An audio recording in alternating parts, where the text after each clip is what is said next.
What happens if air is pulled through the empty drain line after cleaning is that the system can lose its trap seal, disrupt proper drainage, and trigger protective shutdowns. When air moves through a dry drain line, it breaks the water trap that normally blocks sewer gas and maintains the pressure balance needed for continuous drainage.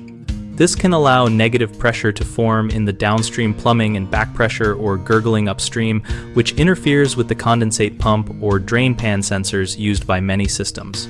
To prevent this, always refill the drain line and trap with water immediately after any cleaning or maintenance, so the liquid seal is restored and the pressure equalizes.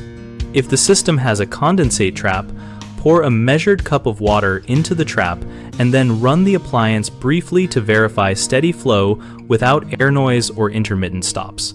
For longer runs or elevated drains, check that the trap arm slope is at least 1/4 inch per foot to keep water moving and avoid pockets where air can accumulate.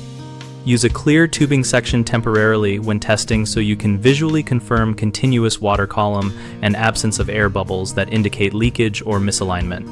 Common problems include persistent gurgling and poor drainage caused by an incomplete refill of the trap, which you fix by adding more water and observing until the sound stops.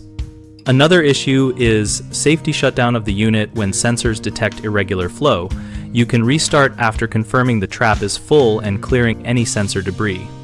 A third frequent concern is odor intrusion from sewer gases when the trap is left dry, and the straightforward fix is to maintain a seasonal maintenance checklist that includes topping up traps after service and verifying slope and seals.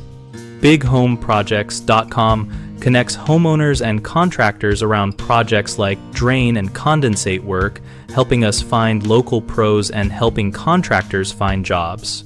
We also host a discussion community where we share troubleshooting tips, ask questions, and learn from each other.